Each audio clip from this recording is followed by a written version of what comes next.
तो हेलो दोस्तों, स्वागत है आपका एक और नए लेक्चर के अंदर। मेरा नाम है सचिन भारद्वाज और आज के इस वीडियो के अंदर हम देखने वाले हैं केवीएल के कुछ न्यूमेरिकल्स। तो भैया अब जाके इंपॉर्टेंट पार्ट जो है शुरू हो रहा है आपके इस यूनिट का, ठीक है। तो ये एग्जाम में भैया डायरेक्टली पूछा जाता है। अब क्वेश्चन करने से पहले हम कुछ कॉन्सेप्ट ब्रशअप कर लेते हैं। सबसे पहले भैया केवीएल क्या होता है? केवीएल क्या होता है? KVL is Kirchhoff's voltage law. ये ऐसा कुछ कहता है कि इन अ क्लोज्ड सर्किट, अगर मान लो कुछ एक रजिस्टर लगा हुआ है, कुछ एक बैटरी लगी हुई है, मान लो एक और रजिस्टर लगा हुआ है, ठीक है। तो एक क्लोज्ड लूप के अंदर जो समेशन ऑफ ऑल वोल्टेजेस होगा वो क्या होगा? जीरो, ठीक है। चाहे वो वोल्टेज ड्रॉप हो, चाहे वो वोल्टेज गेन हो। तो अगर हम इस सर्किट में जितना भी वोल्टेज गेन हुआ प्लस जितना भी वोल्टेज लॉस हुआ या ड्रॉप हुआ, अगर दोनों को ऐड कर दें तो कितना होना चाहिए? जीरो होना चाहिए। ये हमारा केवीएल लॉ कहता है। एंड इसी के बेसिस पे हम यहां पर इक्वेशंस फॉर्म करने वाले हैं केवीएल के अंदर, ठीक है। अब कई बार एग्जाम में आपको डायरेक्टली बोला जाता है कि सॉल्व दिस यूजिंग केवीएल, कई बार आपको बोल दिया जाता है using mesh analysis method. Mesh analysis method. तो यहां मेश एनालिसिस का मेथड क्या है? हम यहां पर भैया कुछ मेश पर काम कर रहे होंगे, मेश को एनालाइज कर रहे होंगे। कैसे करते हैं वो मैं आपको सिखाऊंगा, लेकिन अभी के लिए समझना कि क्वेश्चन दोनों में से किसी भी तरीके से पूछता है, वो सेम बात कर रहा है कि भैया केवीएल से इसको सॉल्व कर दो, ठीक। चलिए दूसरा कॉन्सेप्ट भैया आपको समझना है, वोल्टेज गेन और वोल्टेज ड्रॉप का कॉन्सेप्ट। तो भैया सबसे पहले समझो वोल्टेज गेन कब कब होता है। वोल्टेज गेन अगर कोई एक्सटर्नल वोल्टेज सप्लाई जो है आपके सर्किट में लगाई गई तो वहां पे वोल्टेज गेन होगा। जैसे मान लीजिए यहां पर मैंने एक वोल्टेज सप्लाई लगाया, इधर नेगेटिव इधर पॉजिटिव इधर नेगेटिव, और ये 50 वोल्ट का है। तो ये एज वोल्टेज गेन जो है यहां पर काम कर रहा होगा सर्किट के लिए। तो सर्किट में ये एज वोल्टेज गेन होगा, ठीक। अब इसमें भी एक कैच है, करंट की डायरेक्शन पर डिपेंड करता है कि यह वोल्टेज गेन है या वोल्टेज ड्रॉप है। चलो मान लो मैंने कहा कि इसी को आप यहां पर रख लो, इसी को यहां पर रख लो, और इसी को हम देखेंगे कि भैया ये वोल्टेज ड्रॉप कब बन सकता है, ठीक है। तो ये जो वोल्टेज आपका दिया हुआ है ना, ये जो वोल्टेज सोर्स दिया हुआ है, ये एक पॉइंट पर वोल्टेज गेन की तरह एक्ट करेगा और एक पॉइंट पर वोल्टेज ड्रॉप की तरह एक्ट करेगा। अगर मान लीजिए जैसे ये प्लस है, ये माइनस है, ठीक है। मेरे करंट की डायरेक्शन अगर ऐसी होती है, ठीक है, मेरे करंट की डायरेक्शन मान लीजिए ऐसी होती है, तो यहां पर करंट कैसे पॉजिटिव टू नेगेटिव फ्लो हुआ, यानी कि हम कहेंगे कि यहां ये जो 50 वोल्ट का वोल्टेज सोर्स लगा है ये -50 वोल्ट है, यानी कि भैया हमारा वोल्टेज ड्रॉप हुआ। तो जब आप पॉजिटिव से नेगेटिव मूव करोगे, जब आप पॉजिटिव से नेगेटिव मूव करोगे तो आपका वोल्टेज ड्रॉप हो रहा है। लेकिन अगर मान लीजिए भैया करंट की डायरेक्शन कुछ ऐसी होती तो यहां पर आपका करंट कुछ ऐसा मूव करता, नेगेटिव से पॉजिटिव जाता, तो नेगेटिव से पॉजिटिव आने में यही जो हो जाएगा क्या? वोल्टेज गेन हो जाएगा, ठीक। अब ये चीज आई होप आपको यहां पर क्लियर नहीं होगी, मे बी यहां पर शायद उतना क्लियर ना हुई हो, लेकिन जैसे हम क्वेश्चन करेंगे सारी चीजें आपको समझ में आने वाली है। चलिए ये रहा क्वेश्चन। सबसे पहले क्वेश्चन नोट करिए। क्वेश्चन कहता है फॉर द गिवन सर्किट, हमारे पास एक सर्किट दिया हुआ है, determine the current I through 10 ohm resistance, यानी कि ये जो 10 ओम रेजिस्टेंस लगा है इसमें कितना करंट फ्लो कर रहा है वो हमें यहां पर बताना है। क्या यूज करना है? या तो मेश एनालिसिस मेथड और केवीएल मेथड। देखो अब वहां मतलब उसके अंदर बुक के अंदर ये केवीएल मेथड दिया हुआ है, लेकिन मैंने यहां मेश एनालिसिस भी लिख दिया कि अगर ऐसा भी आपको दिया रहता तो सेम बात कह रहा है, ठीक है। चलिए सबसे पहले इस क्वेश्चन को नोट करिए, ठीक है। हमें करंट कहां फाइंड आउट करना है भैया? हमें करंट फाइंड आउट करना है 10 ओम रेजिस्टेंस के पास, ठीक है। तो 10 ओम रेजिस्टेंस के पास जो है हम करंट फाइंड आउट करेंगे। अब केवीएल लगाने के स्टेप्स हैं, ठीक है। केवीएल जब हम यूज करके किसी क्वेश्चन को सॉल्व करेंगे तो वहां पर कुछ स्टेप्स हैं। एक सेकेंड भैया, ठीक है, थोड़ा सा जगह वगैरह बना लें, है ना। चलो इतना दिख रहा है क्या अच्छे से? ठीक है। तो अब यहां पर केवीएल अप्लाई करने के कुछ पर्टिकुलर स्टेप्स हैं, ठीक है। तो अभी हम यहां पे सॉल्यूशन शुरू कर रहे हैं, ठीक है। सबसे स्टेप नंबर 1 होता है, सबसे पहला स्टेप नंबर 1 होता है identify all mesh in the circuit. सबसे पहला क्या होता है स्टेप? सबसे पहला स्टेप होता है identify all mesh in the circuit. अगर मान लीजिए इसको मैं नेमिंग कर दूं A B C D E और F, ठीक। तो यहां पर ये मेरा एक प्रॉपर सर्किट है, ठीक है।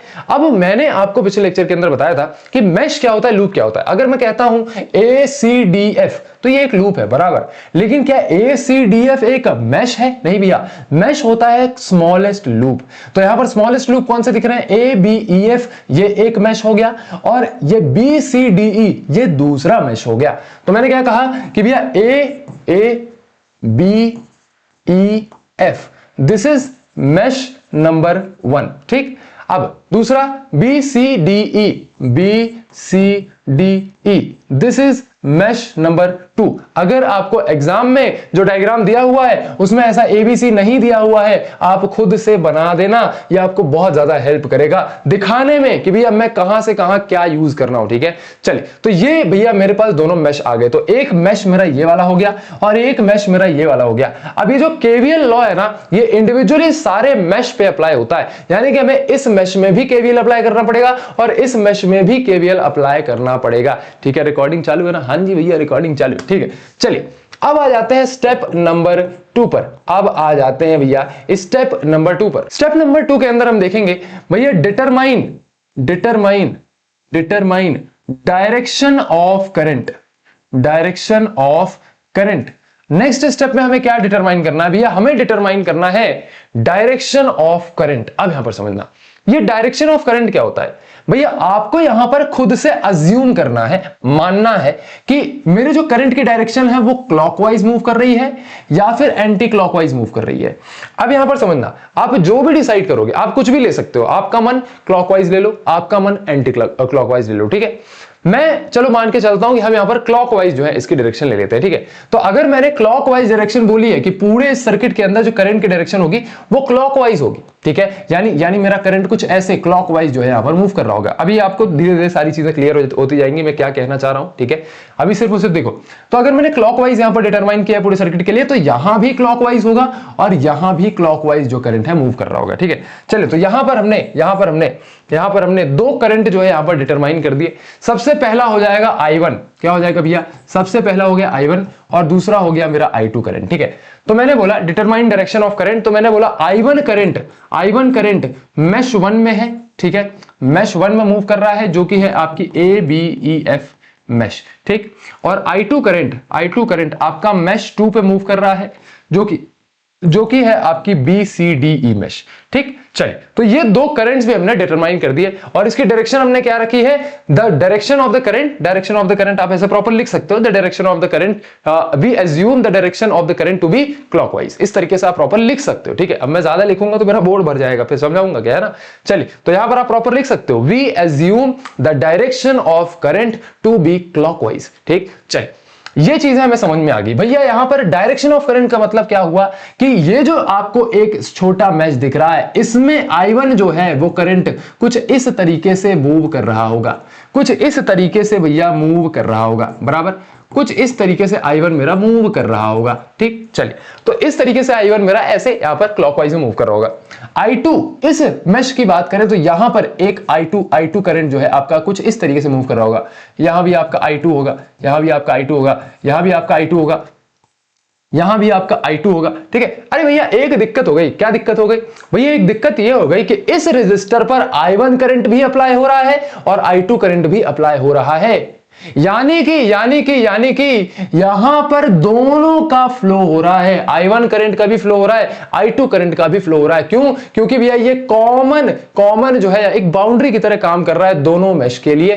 तो हाँ भैया, ये भी बिल्कुल पॉसिबल है, कोई दिक्कत नहीं, हम इसको भी सॉल्व कर रहे होंगे, बिल्कुल परेशान मत होना। अरे बहुत इजी है भाई, बहुत ज्यादा इजी। ठीक है, चलिए, ये चीजें हमें समझ में आई, यहां तक हमने यहां पर कर लिया। अब बढ़ते हैं भैया अपने नेक्स्ट स्टेप के ऊपर।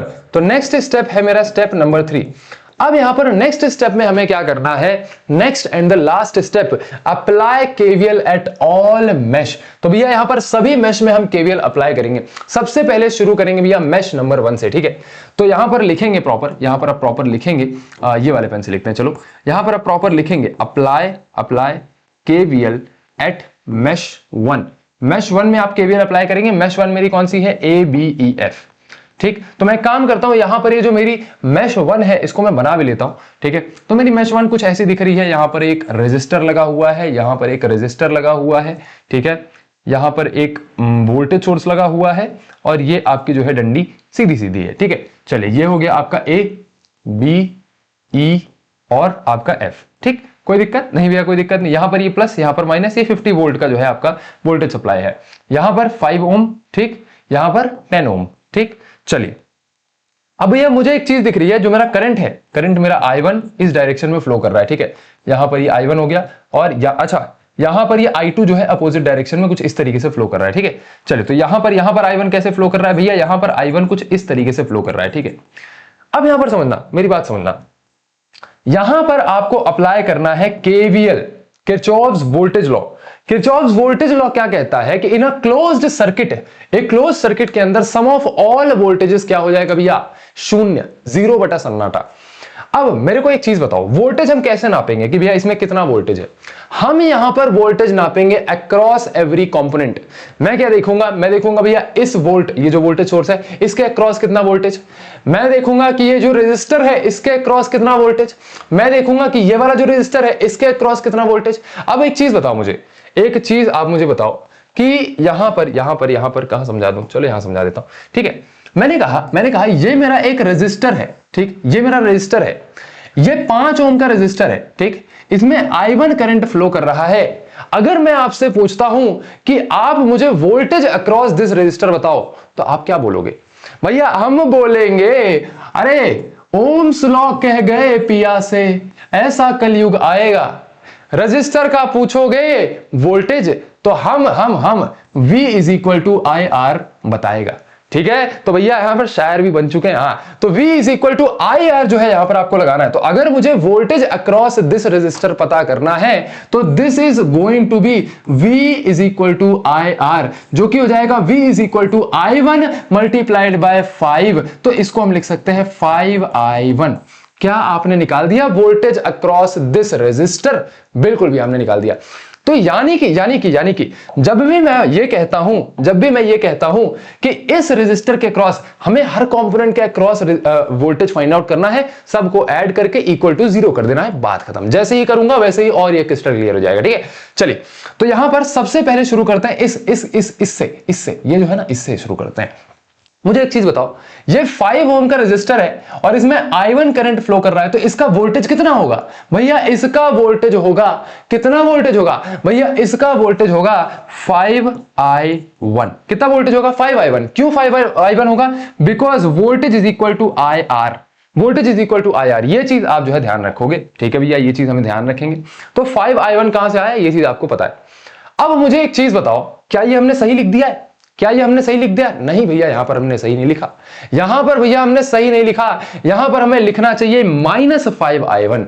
-5I1 क्यों लिखना चाहिए? बिकॉज ये जो रेजिस्टर है ये वोल्टेज ड्रॉप करवा रहा है, ये वोल्टेज एक तरीके से कह सकते हो कंज्यूम कर रहा है। तो इस रेजिस्टर से यहां पर जो वोल्टेज है वो ड्रॉप हो रहा है, और क्योंकि वोल्टेज ड्रॉप हुआ तो उसको हम माइनस से दर्शाएंगे। तो जहां पर भी वोल्टेज ड्रॉप होता है उसको हम माइनस से दर्शाते हैं, जहां पर भी वोल्टेज गेन होता है उसको हम पॉजिटिव प्लस से दर्शाते हैं, ठीक है। अभी आपको यहां पर इस केस में समझ में आएगा कि मैं पॉजिटिव वाला क्या बोल रहा हूं, ठीक है। चलिए, इस कंपोनेंट का हमने यहां पर लिख दिया वोल्टेज, अब इस कंपोनेंट का लिखो, ठीक है। तो यहां पर अगेन प्लस प्लस प्लस, अभी सब कुछ ऐड ही करोगे, बस हम जो लिखेंगे वो माइनस में लिख देंगे अगर लिखना होगा तो। अब यहां पर समझना भैया, ये 10 ओम का जो रेजिस्टर है इस पे कितना वोल्टेज अप्लाई हो रहा है, तो इसका रेजिस्टर कितना है, sorry, V is equal to क्या होता है IR।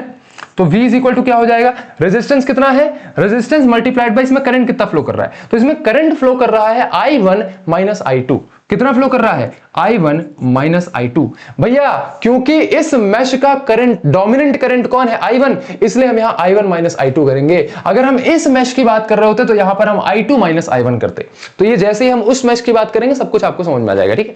चलिए, तो यहां पर हमने यहां पर निकाल लिया कि voltage across this resistor is 10I1 minus I2, ठीक। चलिए, तो यहां पर इसको इस तरीके से मैं लिख देता हूं, ठीक है, इसको इस तरीके से लिख देता हूं।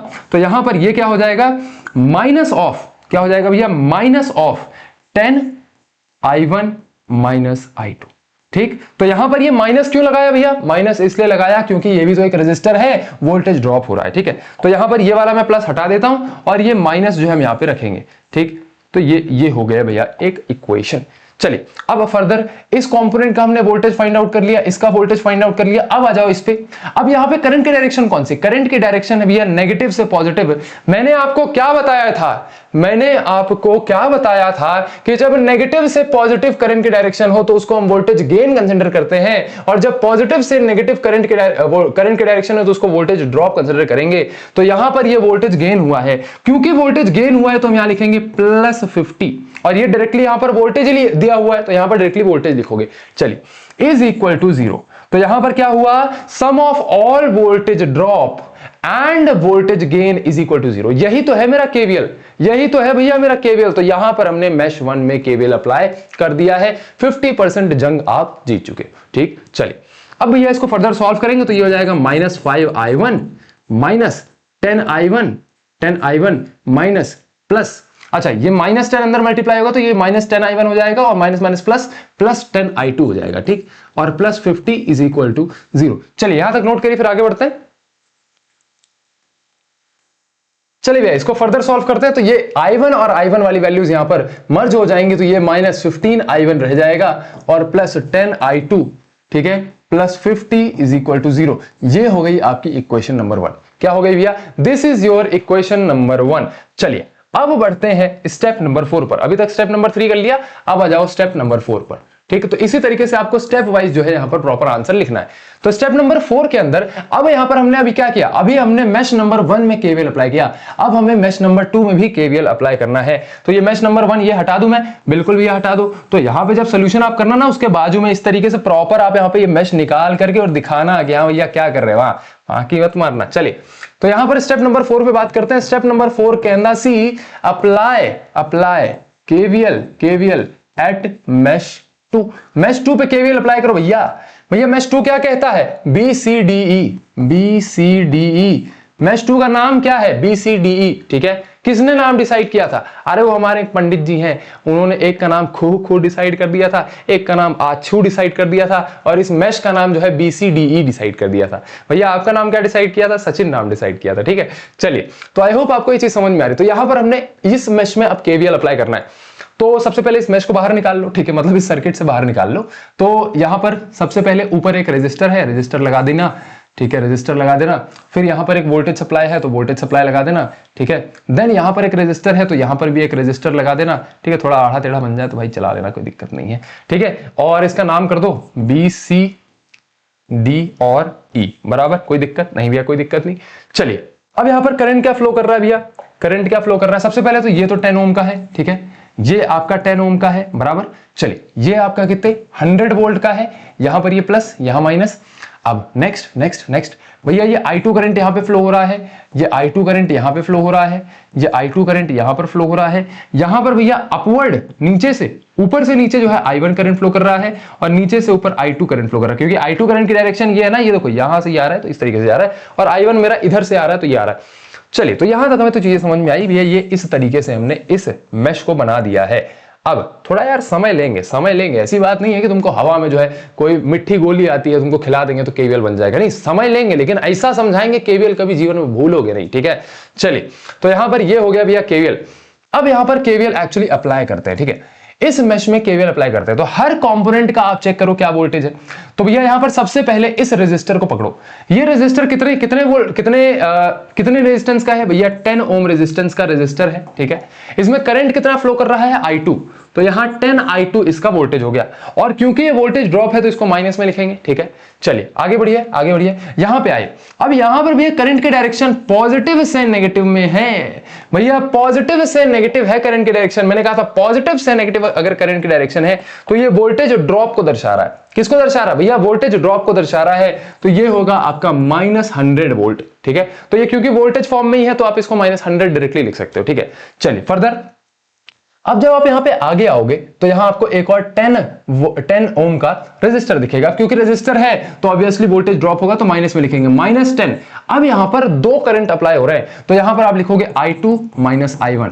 ठीक, तो यहां मैंने क्या लिखा है, इक्वल टू 0। यहां पर मैंने क्या लिखा है भैया, मैंने ये लिखा है कि क्योंकि मुझे रेजिस्टर के अक्रॉस कितना वोल्टेज है वो फाइंड आउट करना था और वोल्टेज का फॉर्मूला मुझे पता है V इक्वल टू IR। तो उसके अक्रॉस जो वोल्टेज है वो resistance multiplied by current, resistance multiplied by current जो है वो उसका वोल्टेज हो जाएगा। माइनस में इसलिए लिखा क्योंकि वोल्टेज ड्रॉप था, भैया रेजिस्टर की वजह से वोल्टेज ड्रॉप हो रहा है। फिर उसके बाद आया 100, क्योंकि पॉजिटिव से नेगेटिव करंट फ्लो कर रहा था तो वोल्टेज ड्रॉप हुआ तो -100 लिख दिया। फिर उसके बाद एक ऐसा रेजिस्टर आया जिसमें दो करंट अप्लाई हो रहे हैं तो यहां पर डोमिनेंट करंट कौन है, I2। भैया ये सर्किट तो I2 का है ना, तो डोमिनेंट करंट I2 है, इसलिए हमने बोला कि भैया इसका जो करंट है I2 माइनस I1 है और इसका रेजिस्टेंस जो है वो है 10 ओम, तो वोल्टेज हो गया 10 multiplied by I2 minus I1। तो ये हो गया भैया आपका दूसरा मेश का केवीएल। तो ये हमने केवीएल की मदद से इक्वेशन निकाल ली।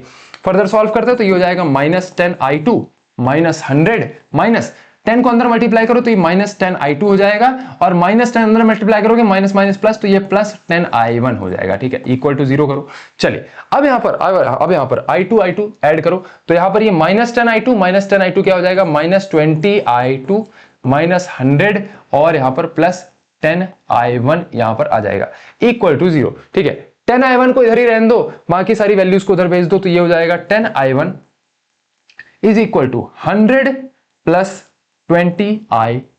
ठीक, तो अब यहां पर बेसिकली i1 मेरा क्या आ जाएगा, i1 मेरा आ जाएगा भैया 10 उधर जाएगा, दोनों के डिवाइड में चला जाएगा, तो इधर बचेगा 10 + 2i2। ठीक है, ये हो गई भैया मेरी इक्वेशन नंबर 2। ये हो गई भैया मेरी इक्वेशन नंबर 2। इसको नोट करो, चलो इसको नोट करो। अरे भैया एक गलती कर दिए हैं, सॉरी एक हम गलती कर दिए हैं। क्या गलती कर दी है सर? अरे यार बुक में ये 15 ओम था, हमने इसको भैया 10 ओम लिख दिया है, माफ कर दोगे क्या भैया? चलो ठीक है, आप इतना अच्छा पढ़ा रहे हो, माफ कर देंगे। तो ये हो गया भैया मेरा 15 ओम। ठीक है, अब यहाँ पर ये 15 ओम है, तो ये 15 मैं यहाँ पर चेंज कर देता हूँ, तो ये आपका हो जाएगा 15i2, ये हो जाएगा 15i2। ठीक है, तो यहाँ पर ये 15i2 हो जाएगा। ठीक है, देखो यार छोटी छोटी मिस्टेक्स कभी कभी हो जाती है, मैं भी इंसान हूँ। ठीक है, तो यहाँ पर ये -15i2 -10i2 कितना हो जाएगा, 25i2 हो जाएगा, तो ये हो जाएगा 25i2। ठीक, इसी तरीके से इधर जाएगा तो ये भी 25i2 हो जाएगा। कितना हो जाएगा भैया, ये भी आपका 25i2 हो जाएगा। और बाकी एक काम करो, इक्वेशन को यहीं तक छोड़ो, तो ये हो गई आपकी इक्वेशन नंबर 2। तो यहां तक नोट करो इसको पहले। चलिए भैया, वहां मैंने लिख दी है इक्वेशन नंबर 1, और इस इक्वेशन नंबर 1 को थोड़े से और बेटर फॉर्म में लिख देते हैं। ठीक है, तो ये हो जाएगा i1 is equal to 100 + 25i2 divided by 10। ठीक है, 10 उधर भेजा, तो i1 क्या हो जाएगा, i1 हो जाएगा 10 + 2.5i2। दोनों में प्रसाद को बांट देंगे, तो भैया ये हो जाएगा 100 डिवाइड बाय 10, ये हो जाएगा 10, और ये 25 डिवाइड बाय 10, ये 2.5 हो जाएगा। ठीक है, ये हो गई आपकी क्वेश्चन नंबर 2। अब आपको क्या करना है, अब आपको पुट करना है i1 इन इक्वेशन नंबर 1। ठीक है, i1 को आपको इक्वेशन नंबर 1 में पुट करना है। तो यहां पर इक्वेशन नंबर मेरी ये है। चलिए, तो ये मेरी इक्वेशन नंबर 1 है, 15i1 + 10i2 + 50 इक्वल टू 0। ठीक है, तो यहां पर मैं i1 की वैल्यू पुट करूंगा, तो ये क्या हो जाएगा, -15। i1 की वैल्यू क्या है, 10 + 2.5i2 + 10i2 + 50 इक्वल टू 0। चलिए 15 को अंदर भेजिए, तो ये हो जाएगा -150 + 25 × 15 आई गेस 35.5 कुछ होता होगा, 15 × 2.5, कैलसी हमेशा रखना, ये हो जाएगा 37.5। तो अब यहां पर समझना, क्योंकि ये -15 अंदर, तो ये माइनस प्लस क्या हो जाएगा, माइनस, तो ये -37.5i2 यहां पर हो जाएगा, + 10i2 + 50 इज इक्वल टू 0। ठीक, चलिए तो ये क्या हो जाएगा, -150। अच्छा, -150 + 50 कितना हो जाएगा भैया, ये -150 + 50 कितना हो जाएगा, ये हो जाएगा -100।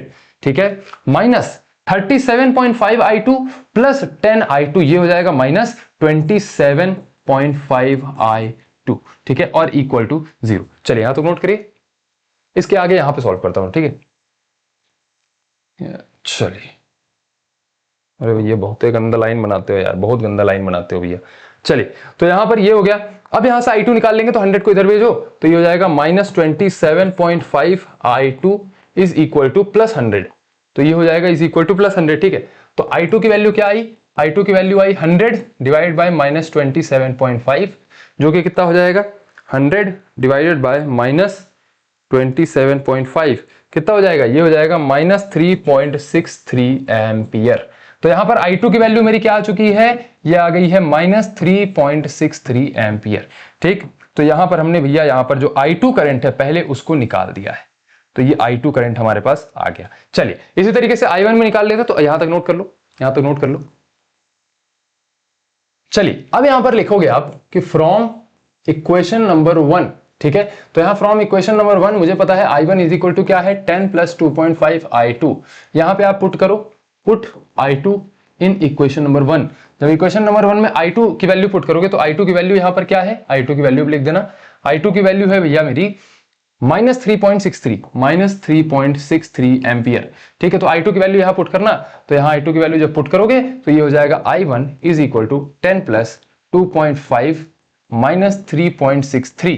ठीक, तो ये i1 इज इक्वल टू, ये हो जाएगा 2.5, ठीक है, मल्टीप्लाइड बाय 3.63, ये कितना हो गया, ये हो गया भैया 10 माइनस 9.075, जो कि हो जाएगा I1 is equal to 10 minus 9.075, ये आपका हो जाएगा 0.925 एम्पियर।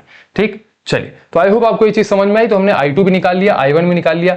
भैया क्वेश्चन ये थोड़ी था कि I2 निकालिए I1 निकालिए, भैया क्वेश्चन ये था कि जो 10 ओम का रेजिस्टर है इसके क्रॉस कितना करंट है। ठीक है, चलिए इसको नोट कर लीजिए, फिर बताते हैं। तो अब यहां पर आप प्रॉपर लिखोगे और आप बोलोगे कि भैया, तो यहां करंट अक्रॉस 10 ओम रेजिस्टेंस, यहां पर आप इसको कुछ भी ले सकते हो, मतलब एक इस मेश के हिसाब से भी ले सकते हो कि 10 I1 माइनस I2, ये भी आप ले सकते हो। इसमें I1 माइनस I2 इस मेश के हिसाब से लग रहा है और इस मेश के हिसाब से I2 माइनस I1, तो आप दोनों में से कुछ भी कर सकते हो, दोनों आपका सही है। ठीक है, तो यहां पर करंट कितना हो जाएगा, इसमें 10 ओम में करंट में ले रहा हूं I1 माइनस I2, तो यहां करंट क्या है, I1 माइनस I2।